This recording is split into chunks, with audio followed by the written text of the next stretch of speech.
Bonjour à tous et bonne année! Alors, cette vidéo a mis du temps à sortir car sous son apparente simplicité, je vais vous parler de deux parts de ma personnalité qui sont en quasi totale opposition. Et il y a forcément des propos qui déplairont à certains d'entre vous. Alors, montrez-moi encore comme vous êtes une superbe communauté et soyez respectueux dans les commentaires. Je vous souhaite un bon divertissement.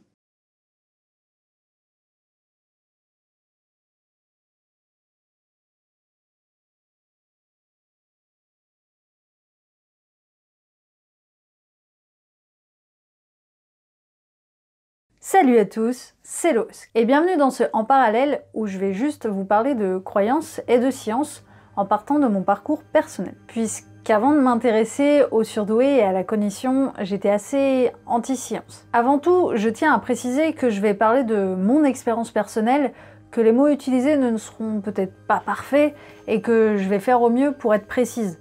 Mais il se peut que quelques concepts soient flous ou vagues, comme la notion d'énergie.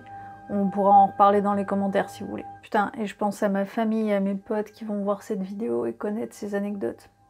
Bon, ce qu'il faut savoir, c'est que déjà, quand j'étais petite, comme beaucoup de monde, je pense, j'adorais la magie. Je lisais Tara Duncan, Harry Potter, les witches, tout ça. Ça me rajeunit pas.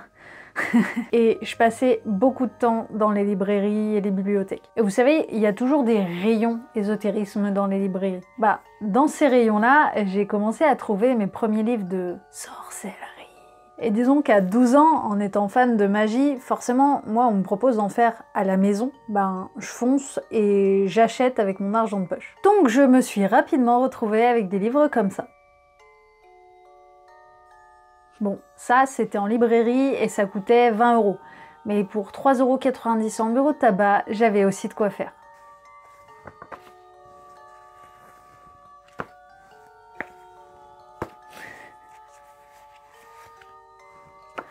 Et dans ces bouquins, franchement, on a tout.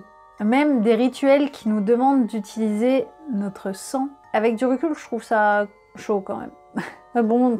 Il y a pas mal de choses, hein, voilà, pour avoir un plus grand potentiel sexuel. Alors, ce qu'on fait, vous allez noter ce que je vais dire, vous allez le tester et puis vous me faites un retour. Il vous faut 3 têtes d'ail, un verre d'eau et une pincée de sel. Écrasez l'ail, versez-le dans un verre rempli d'eau, saupoudrez de sel et mélangez bien. Couvrez le verre et laissez-le une nuit à l'extérieur. Le matin suivant, buvez le breuvage.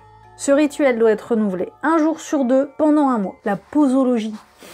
Donc voilà, vous me direz ce que ça donne dans les commentaires. Et en vrai, je kiffais ces bouquins, j'avais vraiment l'impression d'être une des sœurs Halliwell dans Charmed. Ouais, ça non plus, ça me rajeunit pas des masses. À l'époque, j'avais aussi acheté un jeu de tarot de Marseille. Pour ceux qui connaissent pas, c'est censé aider à la divination. Il est dans ce petit sac, puisque je le couvre de la lumière et de la poussière. Un petit jeu... Très beau, hein, ceci dit. Bon, moi j'ai jamais su retenir les significations de chaque carte.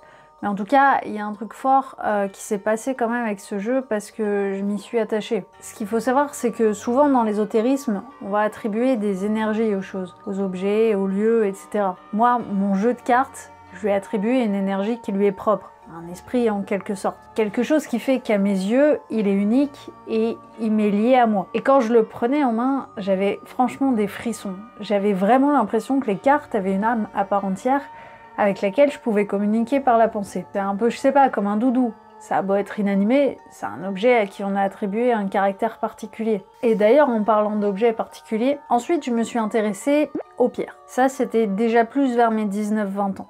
En fait, j'ai toujours été attirée par les pierres semi-précieuses, parce qu'en général, elles brillent, et moi j'aime bien quand ça brille. Quand j'étais petite et que j'allais me balader en montagne, je ramenais genre toujours plein de cailloux qui brillent. J'en achetais aussi beaucoup sur les marchés ou autres boutiques de minéraux. Et le principe de la lithothérapie, la thérapie par les pierres, c'est que les pierres, toujours grâce à leur énergie notamment, agiraient chacune pour nous aider sur des problèmes émotionnels, physiques, psychiques. Donc je me suis retrouvée avec une petite collection de pierres à force et allez, je vous en montre quelques-unes.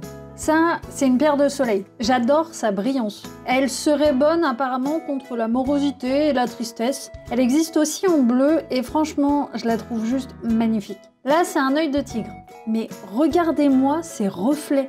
ils sont trop beaux. J'ai aussi un œil de faucon, pas de la même couleur, que je trouve vraiment super beau à la lumière. Cette pierre-là serait bonne pour l'expression orale ou calmer les migraines chroniques. Je parlais des pierres que j'ai trouvées. En voici une. Les cristaux présents seraient peut-être de la rubénite. Et un dernier pour la route, ce serait une pierre de citrine. Alors, j'adore cette version brute et sa couleur de feu. Cette pierre serait utile apparemment contre la morosité. Ouais, j'ai plein de bouquins comme ça.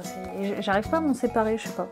Et parce que c'est très lié, en m'intéressant à tout ça, je me suis aussi intéressée aux chakras. Et un peu plus tard, au chamanisme. Alors, les chakras, c'est assez connu. En gros, il y aurait 7 centres énergétiques principaux qui agiraient sur votre corps et votre psyché afin d'être le plus équilibré possible. C'est souvent associé à des postures de yoga et des techniques de méditation, donc en fait ça c'est assez cool. Ce que j'aimais bien dans les chakras, c'était la possibilité de se concentrer sur des parties de notre corps simplement en visualisant les différents centres énergétiques. Je trouvais ça plus simple en fait. D'ailleurs, je me souviens un soir, alors que j'étais avec un ami qui s'intéressait aux chakras et aux énergies, il me propose de faire une séance de méditation ensemble. Alors, il m'a proposé de fermer les yeux et de me laisser aller. Et là, il a commencé à poser ses mains à proximité de mon corps, juste à proximité. Il me touchait pas, mais je sentais comme une pression invisible. C'était chaud, c'était froid, mon corps était extrêmement dense, parfois il était très très lourd, et parfois au contraire, je me sentais immense, très légère. J'avais l'impression que ma tête prenait une taille démesurée, un peu comme si c'était une tête pleine d'hélium. J'avais un collier en cristal autour du cou et soudain il m'a empêché de respirer tellement je le sentais lourd. Et le truc le plus dingue, c'est quand mon ami a un moment rapproché ses mains de mon ventre. Je sentais son énergie, cette pression entre ses mains et moi de plus en plus froide, mais je la sentais réellement. Et quand il a touché mon ventre, toute cette sensation s'est propagée en moi comme une grosse vague glacée. Et je me souviens avoir pris une grande inspiration, comme jamais j'en avais pris avant en fait. J'ai vraiment respiré pleinement. Alors, pour ceux qui se demandent, non, mon ami n'a rien tenté de plus après ça, il m'a pas non plus touché, et nous n'avions rien pris. On n'avait pas bu, on n'avait pas pris de drogue, rien. Cet épisode m'a beaucoup secouée pendant longtemps et c'était extrêmement perturbant parce que c'était très très réel pour moi. Et aujourd'hui, franchement, je saurais absolument pas expliquer tout ça. Je me doute que ça doit avoir une explication rationnelle, juste moi je l'ai pas. Et pour en venir au chamanisme, je m'y suis pas intéressée très longtemps, mais j'ai pu faire un stage d'1 semaine perdu dans la campagne de la Drôme ou quelque part dans le genre. Pour récapituler très vaguement le chamanisme que j'ai pu apprendre, partait du concept que tout a une âme. Le chamanisme est très lié à la nature et aux animaux et nous pourrions communiquer avec la nature et avoir ce qu'on appelle des animaux de pouvoir. En gros, c'est un ou des types d'animaux qui vous sont particulièrement liés. Moi par exemple, c'était la guêpe et l'araignée notamment, et j'avoue, depuis, je tue plus d'araignées.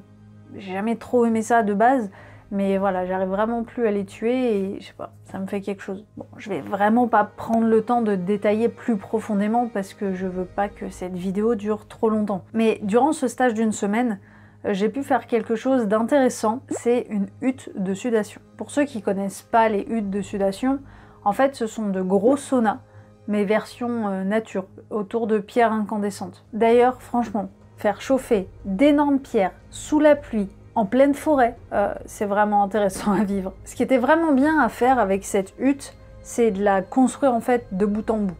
On a choisi les bois qui allaient la construire selon comment on les ressentait.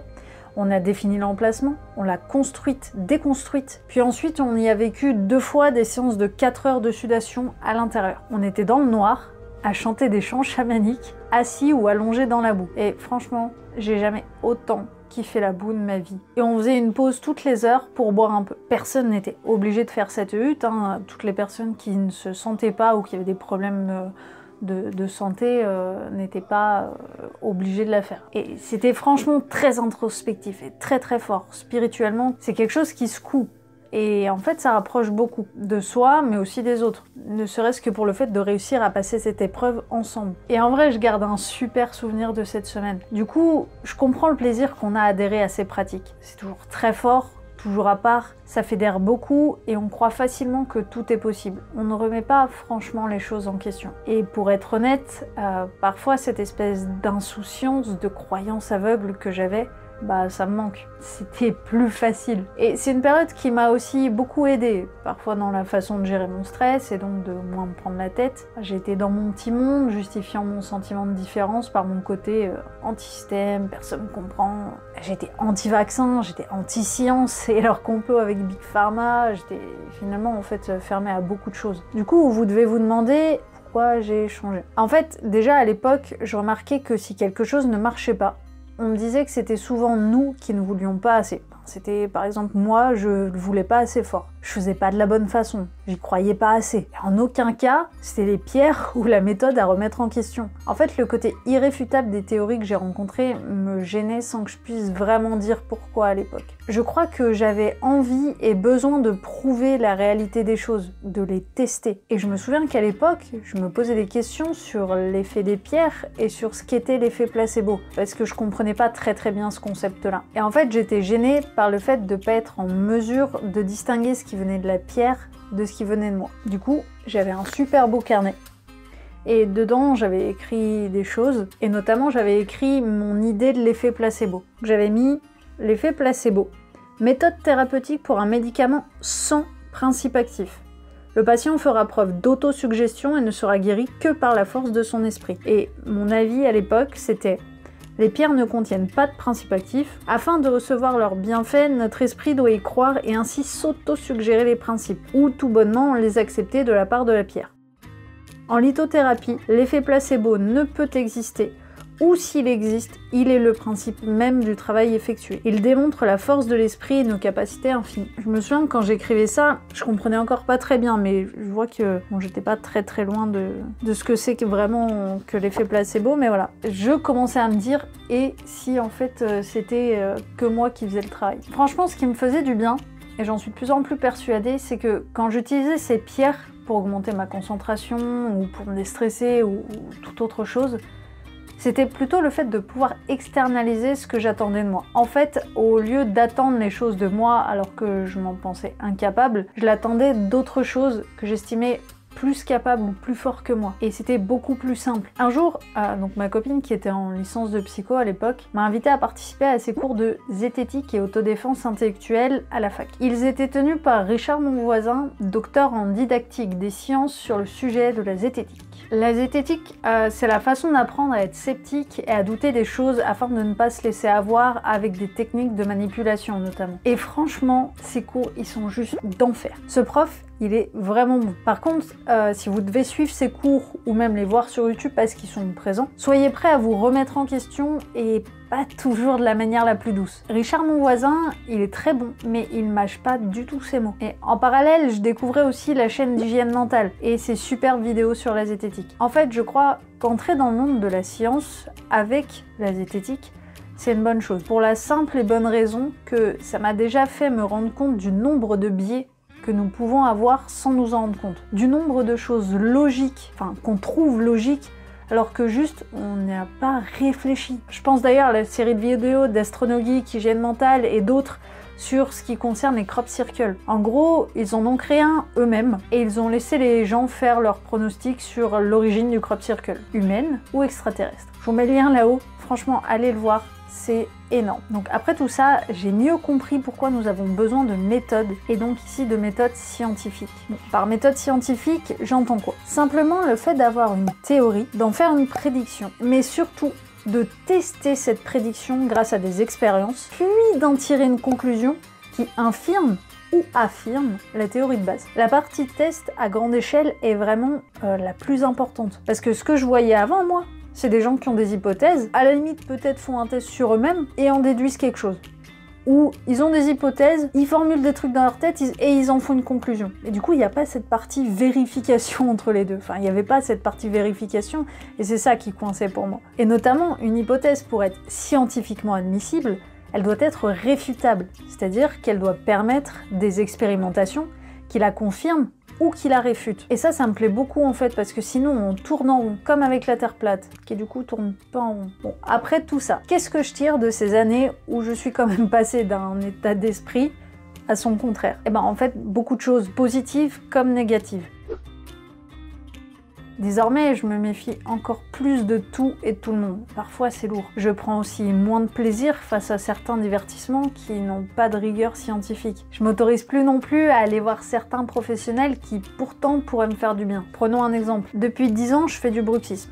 Ce qui veut dire que je grince des dents. La nuit surtout. Ni ma kiné, ni mon médecin, ni mon dentiste ou mon psy n'ont pu me donner de conseils réels ou d'aide pour arrêter. Un jour, j'ai vu un ostéo-énergéticien et pendant quelques jours, pas longtemps, je me sentais franchement mieux. Alors, je dis pas que le concept d'ostéopathie énergétique fonctionne, au fond, j'en sais rien justement. Mais ce que je sais, c'est qu'il a réussi d'une manière ou d'une autre à me faire activer des interrupteurs psychologiques qui ont été suffisants. Du coup, je me pose énormément de questions sur pourquoi les scientifiques que je vois n'y parviennent pas, puisque d'une façon ou d'une autre, pour moi, c'est possible.